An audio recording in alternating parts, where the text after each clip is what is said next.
Good evening, everybody. Happy Sunday. I hope you guys had a really fantastic weekend. If you caught my stories at all, I got to celebrate the Persian New Year with my kids this weekend. My kids are half Persian. Their dad is Persian. And so something that we've done since they were really young, my oldest daughter's been participating in it for 5 years now, is the Nowruz celebration.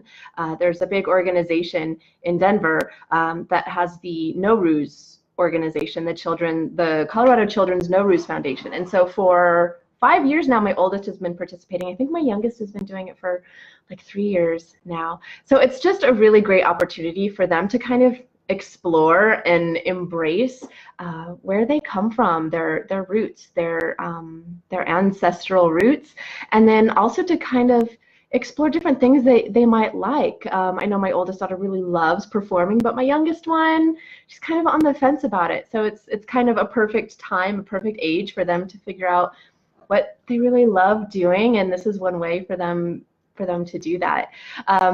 Outside of that, I just worked all day today because I don't have my kids, and so I just worked, and then I worked some more, and then I did some more work. So I thank you guys all so much for being here and supporting my business the way that you have. It means so much to me. It's your likes, it's your shares, it's your comments that not only keep me going, knowing that you're reading and appreciating the content that I'm creating, but it's also helping all the algorithms to know that what I'm saying is of value to people, and it helps to share it. So I thank you guys so much.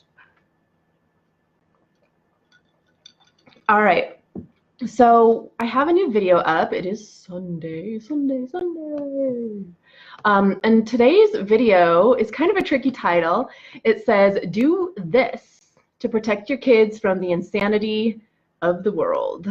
And I think that there's a lot of us who, if you are actively practicing the law of attraction, you've probably come to understand the great power that you have in letting go of the intense emotional connection that you have to our current events or to the things going on in the world. But as you are trying to guide your children using the law of attraction, it's hard to ignore all of that stuff, and it's also impacting them every single day in big and small ways through their peer interactions, through other adults that they come in contact with. It's kind of a crazy world out there right now, and you can be someone like myself who doesn't really follow the news a ton. I do follow it, but I have found that I'm able to keep my vibration higher. I've been able to focus on building and creating instead of focusing my energy on things that I don't have control over. And so even from my perspective of not really being engulfed in watching the news and following politics and really getting involved from that standpoint, I can even see from my perspective that it's a little bit cuckoo out there right now. So the title of the video this week is "Do This to Protect Your Kids from the Insanity of the World." Hey, Bill, thanks for joining. And in this video, I do spend some time, it's ended up being one of my longer videos because I do take a little bit of time of rehashing, teaching you all about those mirror neurons and the physiology of our brains and using those neurons to spread messages, not only in what we see and how we act things out, but also in what we are energetically and neurologically, those messages that we are passing along to not only strangers, but even more impactfully, the people in our family, the people we are really close to.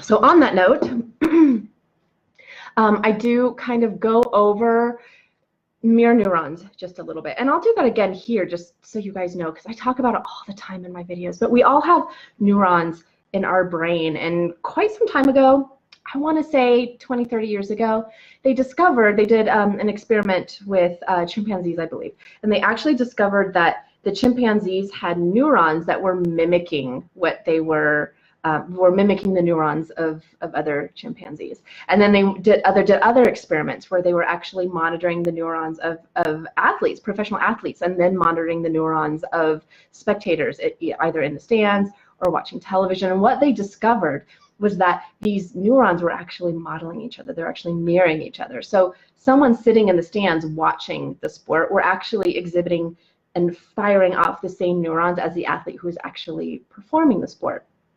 So when you apply that to your life, your interactions with other people, as a parent, your interactions with your family, you can really see the power in your awareness, you're becoming a master of your own feelings and being really calm and grounded. You can see the power of that and how that would impact your family, just from a physiological and scientific standpoint. So I talk about that a little bit, and then I kind of talk about some startling statistics of mental health here in the United States. I'm not sure if mental health care is as big of an issue in other countries, but in the United States, it's really kind of fallen through the cracks. And the unfortunate thing is when mental health isn't cared for, it impacts so much more than just the person who's suffering with the mental health, right? Because when that person is suffering and they're not given the tools or the medication or the diagnosis or whatever they might need to be functioning in a happier, healthier way, when they aren't receiving those tools, it ends up being everybody else around them that needs to be supported and cared for and treated, because they are the ones that are willing to go and get the support, and they find that they need the support in order to continue to deal with these people that are not getting the care that they need. So some of the things that I talk about, and I'll just list off some of the statistics I found, and I put all the links in the video description on YouTube. So if you guys want to check out those articles, you can. But let's see. According to the American Psychiatric Association, the United States has the highest incidence of personality disorders, only outnumbered by Colombia. The highest incidence of personality disorders. So I don't know what all of the personality disorders are, but I know, to name a few, we're talking about people that are considered sociopaths or psychopaths or narcissists, and we're not talking about somebody who's just really loves themselves. I'm more talking about clinical situations here. People who I believe it's called cluster B. This is not my expertise, so you'll have to forgive me. So all of those things, there's the highest number of those in the United States, only outnumbered by Colombia. So I found that really startling and frightening when I found that. The US is also ranked as the third highest incidence in the world of anxiety and depression. If we are supposed to be this country that is thriving and has so much opportunity, then why do we have the highest number of anxiety and depression, the third highest number of anxiety and depression in the world? And then third, according to the World Health Organization, in the United States, there's only 13 psychiatrists for every 100,000 people. It makes no sense whatsoever to be in the United States, a first world country, and to be dealing with these kinds of things. So I don't think that you have to look at these numbers too hard and see how they are all kind of impacting one another, how they are all somewhat related. Then you take that and you spin it back around to the parenting angle, and you're thinking that you're sending your children out into the world, out into a world that has the number one highest incidence of personality disorders, or second highest in the world, that it has the third highest amount of, yeah, right, thank you for saying that. It is alarming. It's alarming. The third highest of anxiety and depression in the country. I can't even tell you, I mean, I literally can't tell you, but I do have a large amount of clients who are not necessarily dealing with anxiety and depression themselves, or at least they haven't come to that awareness yet, but their children are. And so they're actually coming to me because they're trying to figure out how to support their very small kids. Some of them are as young as 4, 5, 6 years old, who are suffering from depression and anxiety. So what are we doing wrong that we aren't dealing with supporting ourselves, supporting our children, supporting other people in a way that they can thrive, that they can feel satisfied, that they're not crippled with fear, that they can go out into the world and feel confident in their ability to have warm, beautiful interactions with other people? What are we doing wrong that this is happening? It's not going to get better if we don't address it, right? And a lot of us are here watching videos like I'm doing here, where we're doing that search within ourselves to find more satisfaction, to find that deeper meaning in life. And it's very, very, there's got to be answers, and I believe that answer starts with ourselves, right? All right, so now that I've scared you guys all away, there is ways to support your kids when you're sending them out into this world that's not addressing really serious mental health concerns in our country. So one of the things that I mentioned in the video is actually making sure that you are giving your kids your undivided attention when you pick them up. We are some of the first few generations of parents who have cell phones. We have this constant technology. We are always got our phones. Our kids know how important our phones are to us because they're recreating them out of cardboard, and they're using other toys and pretending like they're cell phones. They're mimicking us talking on our phones. They're mimicking us texting on our phones. They're even mimicking us voice to texting.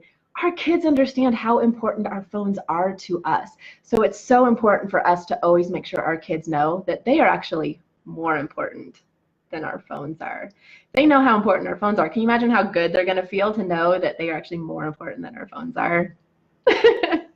So something that I recommend is something that I do with my kids. So when I first pick up my kids either from school or from a parenting week where I haven't seen them in several days, I actually try to almost always give them my undivided attention in the first 30 minutes, because when I first pick them up, there's just this constant rattling off of things that they want to share with me, and very oftentimes they will just talk over one another, then they'll get frustrated, and emotions are already high because everybody's kind of excited. So I started really kind of mediating the very first 30 minutes after I pick my kids up from school or from a co-parenting week.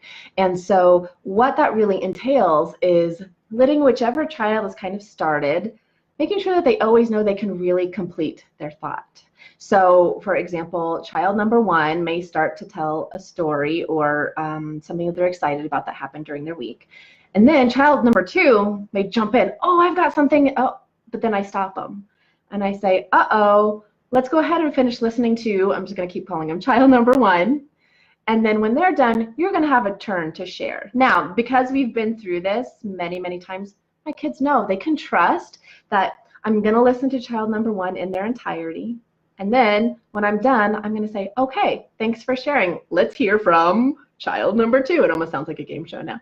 And then I will listen to child number two in their entirety. And then we just kind of do this. Oh, you just had your turn. Now it's time to hear child number one. And we do this back and forth easily for the first half hour until they both felt like they've been heard, that what they have to say is valuable.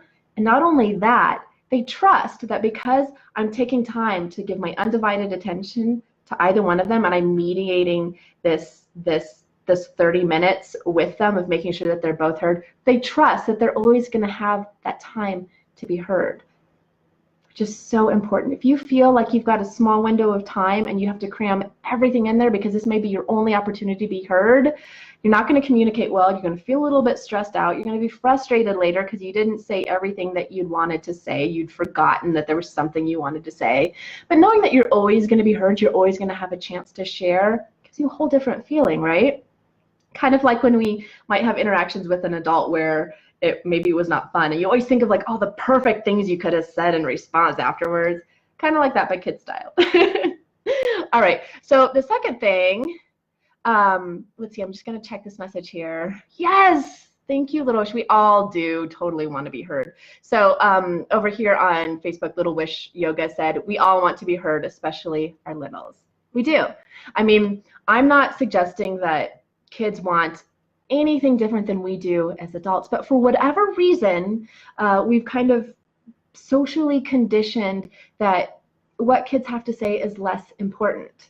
And maybe perhaps in the whole world perspective, what is heavy on their hearts is less of importance to how your family is thriving financially. Maybe it's less important than maybe some hard news you just got on the phone about a family loss. I mean, there's probably a lot of things that seem more important than what your child has to say. But you know what your kid has to say is so important to them. It's so important to them, just like their problems. Their problems may seem small to us, but they're so big to them. So thank you for that. Absolutely, we all want to be heard. So the second thing that I do with my kids, and I actually kind of did this half. You guys, I need to stop talking. I kind of was doing this in an unorganized way, but then I was reading several articles by Hand in Hand Parenting, which you should definitely follow if you don't already. And they always really suggest making sure that you're giving specific 30-minute one-on-one time with your kids. So that means if you have 2 kids, you're making sure that you're designating 2 separate 30-minute windows for them. I can't remember offhand if Hand in Hand suggests this per week or per day, but I have to tell you, I do this per day. I also have to tell you, I don't always give them that solid 30 minutes. Sometimes if it's been a lot of after school activities, I will actually tell them, oh no, we can only do 15 minutes now, but I'll make up the other 15 minutes with you later.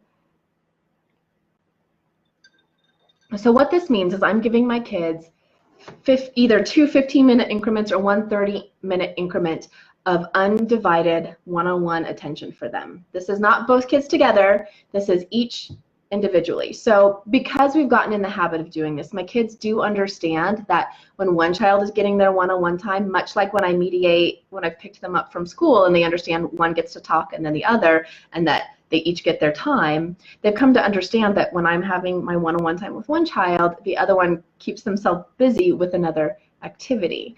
And so they've come to understand that this has become a routine, a rhythm in our family. They both know that they're going to be treated fairly, which is the most important piece. They also know I'm not going to have my phone on. And if I do, it's definitely nowhere near me. I'm not going to be reading things. I'm not going to be folding laundry. I'm not going to be watching TV. When we have our undivided one-on-one time, it's time for me to show them that what they have to say is valuable, that what they like to do to busy themselves and how they like to engage with me is valuable. And I've also learned how to be a much better pretend player, because my youngest daughter is really still really deep into that pretend play. There's a lot of like miniature dioramas with like catacorns and unicorns and mermaid abysses, and I really struggled with it at first. I really struggled with the pretend play. I didn't find it fun, but with practice, I've come to appreciate it so much more. And not only that, but my daughter used to have to kind of re-script me because she didn't like what I was saying. And truth be told, I wasn't into it. So I wasn't putting my whole heart into it. I wasn't putting my whole heart into this pretend play that she was so into, that she was absolutely lost in it. So again, so important to her. And so what I learned was to be better at pretend play. And I've gotten so good now, she barely ever has to re-script me. I know it. All right, so we talked about one-on-one time. Sorry guys, I'm going through my notes because I want to be sure to share with you guys as much as I can about the video. I also teach my kids about compassionate observation and boundaries as a way to help them with thriving in this chaotic and insane world. I won't go too much into it because it is kind of a longer section, but do definitely go and check out the video. I'll discuss it more. But compassionate observation is looking at the faults and flaws of our friends and also ourselves, and possibly even our role in negatively impacting our friends. And then saying, you know what, our friends are going through hard times, let's try to look at it from their perspective. Or I played a part in why my friend was feeling bad, but I'm going to compassionately observe myself. I'm going to be gentle. I'm going to understand that I've learned from that situation, and I'm going to treat my friend differently next time. These are those little compassionate observations that you can do, kind of talking your kids through things as they're going out in the world and making their mistakes, because they happen. And then boundaries. So I talk about, boundaries. So I talk about how emotional boundaries help you with your physical boundaries, and physical boundaries help you with your emotional boundaries. And it's just the cycle that when you are respecting both those physical and those energetic and emotional boundaries, that they really strengthen one another. And boundaries are are so, so very important. I used to talk about boundaries a lot more when I would be talking to my kids, and a lot more about how it related to girls, right? You always hear about women need to be strong with their boundaries, but as I've kind of explored parenting a lot more, and come to work with a lot more parents of boys and hearing their concerns about things, and then of course, especially after reading Lewis Howes' book, which is called The Mask of Masculinity. If you have a chance to read that book, it is excellent. But reading Lewis Howes' book, The Mask of Masculinity, as a woman who was raised by a single mom and who didn't really grow up with any men in my life, it was really enlightening to me to understand this extraordinary large pressure that men put on themselves to live up to these masculine expectations that society puts on them. So being providers, being stoic, being athletic, all of these really different expectations. So as part of that, bringing the boundaries back into it, having really great energetic and physical boundaries with yourself also means listening to your inner truth and recognizing that maybe those demands that society, those labels that society is putting on you, maybe that's not your truth, and creating a healthy boundary around that, and talking to people when they are putting those expectations on you. So I talk about that in the video as well. And then of course, teaching your kids about the law of attraction, right? Because if they understand that what they focus on, they attract, that what they focus on, they create, what they focus on, they grow, then soon they're going to come to understand that having these boundaries, having a positive mindset, all of these things is only going to improve their perspective of the world around them, and it's going to bring opportunity and satisfaction into their life. Okay, so the whole second part of this video is actually about talking about parents and making sure that as a parent you are as grounded as you can be. Because for so many reasons, but also because of those mirror neurons that I talk about, you are always modeling neurons that your children are mirroring. They're mimicking you energetically, even if you've said something completely the opposite of how you're feeling. Like if your kids recognize you're sad and you're like, oh no, I'm not sad. They know that you're sad. They can feel it because their neurons are firing off those same neurons of sadness. Or if you're experiencing grief or anxiety or anger, whatever you say, whether it be in alignment with that, they're always going to know the truth because energy doesn't lie. So the whole second half of this video is discussing how important it is as a parent to be grounded, and it's actually the #1 thing that you can do to support your child out in this world that's just crazy sauce right now. And so go and catch the video, because I actually walk you through an exercise of releasing your emotional pain, because your emotional pain oftentimes attaches itself to a physical pain or vice versa. But if you can do this exercise, if you can locate that physical pain on your body that has become attached to, or the emotional pain is attached to that physical pain, there is a way to focus your attention on it and to do meditative and visualization exercises to help clear that out of your body. So go watch the video. I actually walk you through the exercise, so you'll have the opportunity to not only watch it tonight, but it's there on YouTube. So if you're feeling like you didn't really clear out the pain, or you find that there's additional pains that are associated with your emotional sadness or grief or anxiety or whatever the bad feelings might be, you can turn to that video anytime you want and catch it, clear out that energy. And then the last part of that exercise is, of course, what I talk about frequently, is practices of gratitude and affirming yourself. This is not nonsense. This stuff works. So when you are practicing anything, does it happen on the first day? Not usually. Does it happen on the 4th day? Maybe a little bit more, but usually not magically overnight on the 4th day. But it does absolutely happen with practice. So I encourage you to start practicing gratitude. It takes anywhere, people will give you all sorts of numbers, but it does take anywhere from 21 days to 60 days to really create a strong, strong new habit, to really seal it in, because you are actually making new grooves in your mind. You are creating new habits to to make it happen. And that goes for habits of thought, not just habits of eating or working out or all of those things. It goes even just for thinking patterns. So practice your gratitude every single night. Write 5 things that you're grateful for in a journal. It doesn't have to be fancy. It can even be on a piece of scrap paper or on the back of your shopping list. You can even put it in the trash when you're done. But there is such great power in attaching written words to your thoughts. Now, if you want to take it a step further, you also read that list out loud after you've written it down. So powerful to speak your words, to speak your truth. Second piece of that is speaking your affirmations. Come up with a list of affirmations.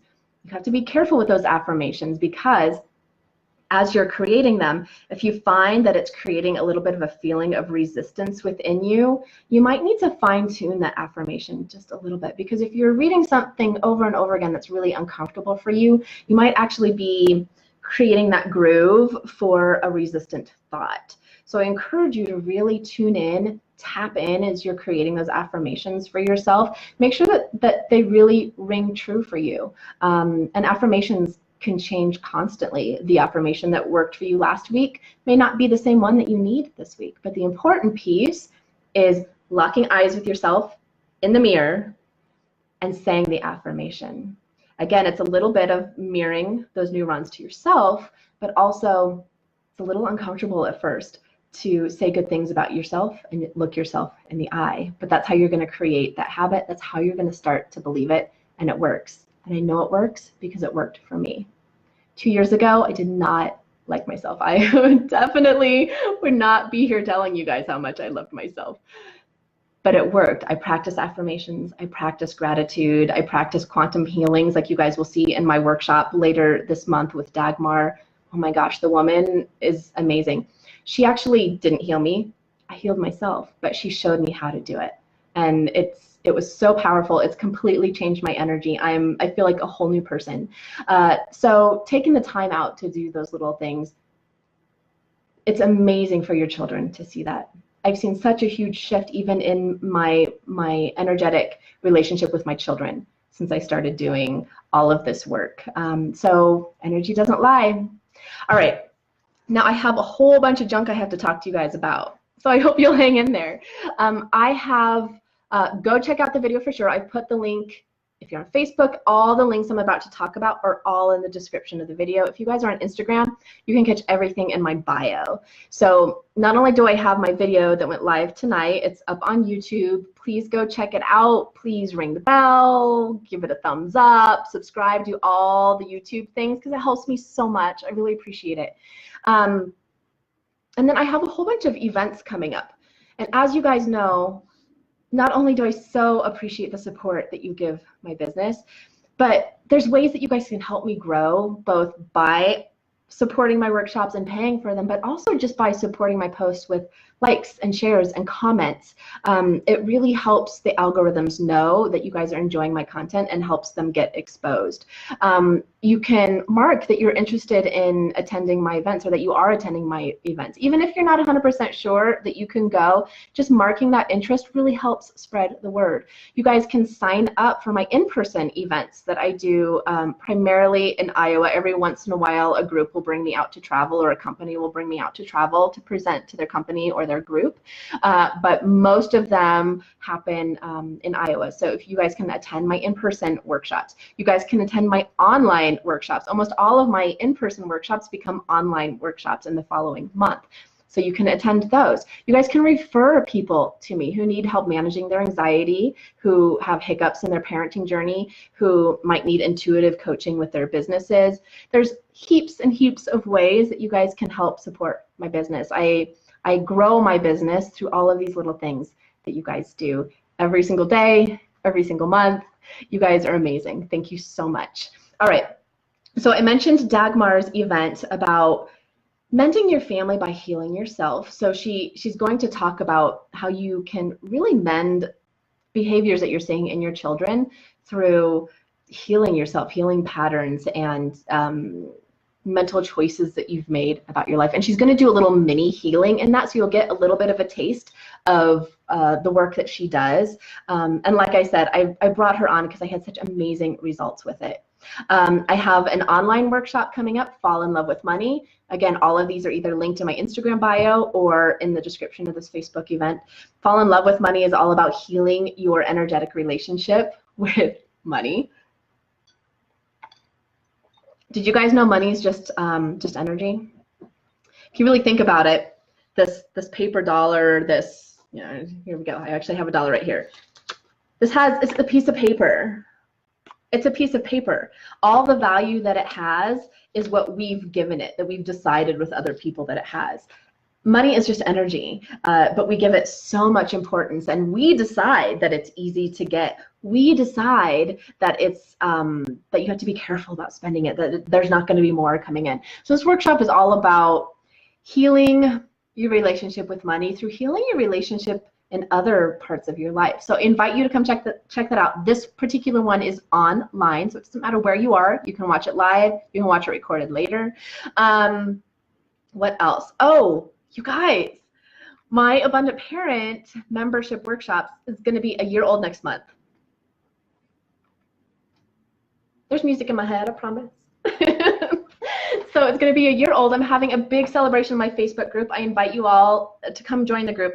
So far, I have about 10 experts in their field who are speaking live within the group on the week of April 15th. There's also going to be giveaways all that week. So I invite you to come join the Facebook group. You can also invite friends. You guys get extra entries when you invite friends. So, so come join. Come celebrate with me. I put that link in here, you guys. What else? Oh, and then for those of you who subscribe to the Abundant Parent membership, last month my guest expert was sick. She got really, really sick. And so the workshop got put off, and it just doesn't seem like it's going to happen. So I'm putting together a workshop for you guys. That's your makeup workshop for that missed workshop from last month. So this particular workshop is going to be all about whole foods, traditional methods for preparing foods, and how they really support your gut health. Because as you may have heard, your gut is your second brain. So when you're really supporting your gut health, not only are you lifting up your immune system, you're boosting your immune system, but you're also really helping your mental health, which is kind of a big deal, as I was talking about earlier. So if you guys are already subscribed, you will just get that in your inbox. If you guys are not already and want to sign up, the links are around. Oh, Carrie, I just saw your messages. I don't know how I'm on 2 devices, and it's real hard for me because I'm just not that sharp. Thank you so much for being here. All right. And let's see, we talked about the workshop. It's all about healing your gut with how you prepare your foods. I'm going to be leaning really hard on the nourishing traditions technique of cooking, which is something that has sustained me so well. It's actually going to be on Tuesday, so it's coming up super, super quick. But please share it. I feel like it's a workshop that can really benefit a lot of different people. And I will be talking about, I love you too. I am a big dork. In the workshop, I'll also talk about getting your kids to eat some of this stuff. My kids were kind of nourishing traditions babies, and we did really, really well with it. And then for those of you who are in Iowa, I have a lot of online events coming up. I encourage you to check out a couple of in-person events that I'm just supporting, but I'm not participating in. One of them is the Dubuque County Community Connections Wellness Expo. That is on March 23rd. I have it posted here on Facebook. Anybody on Instagram who's interested in that, I don't have a link up for that. So if you are interested, just message me and I'll be sure to connect you guys with it so you know where to find it. Also, in April 11th, the Cedar Rapids Mom Blog Bloom Mom's Night Out is going to be happening from 6 to 9. I mean, you had me at Mom's Night Out, so go check that out. And then also linked in both of my places is my in-person workshop I'm doing at Roots and Bloom in Marion next month. This one is all about finding peace and presence in a super crazy busy world. It's like the technology is crazy. So we talk about how technology can really impact your energy, how not taking time out to really unplug can really impact you. I'll be teaching you guys natural things that you can do to improve the energy around you. And then, of course, just using that EFT tapping and meditation to really find peace and presence, and just really walking away from the workshop feeling refreshed and like you have tools in your arsenal to seize the day. I'm also having a free meetup next month in Iowa, Conscious Coffee. Come check it out. If you have any questions about the law of attraction, conscious parenting, mindful parenting, really just manifesting abundance and success and money, if you just have questions about all of this, come. It's a casual event, so you can really flesh out some of your questions and things that have been confusing for you. What else? I think that's it. Oh my God, are you guys tired of listening to me talk? Oh my gosh. All right. Thank you guys all so much for being here tonight. I really appreciate you all so much. Again, thank you all who've been sharing my events, who've been liking my posts. It really makes such a big difference in my life. I can't even tell you guys how much it means to me for those of you who've been paying for my memberships and paying for my workshops and just really showing up for me in that way, validating the work that I'm doing, and helping me as a single mom to grow and support my family. It's a really big deal for me, and no effort is too small. I appreciate it all so much. All right, you guys, have a really, really great night. I love you so much, especially you, Carrie. I hope you guys have a great night. Bye.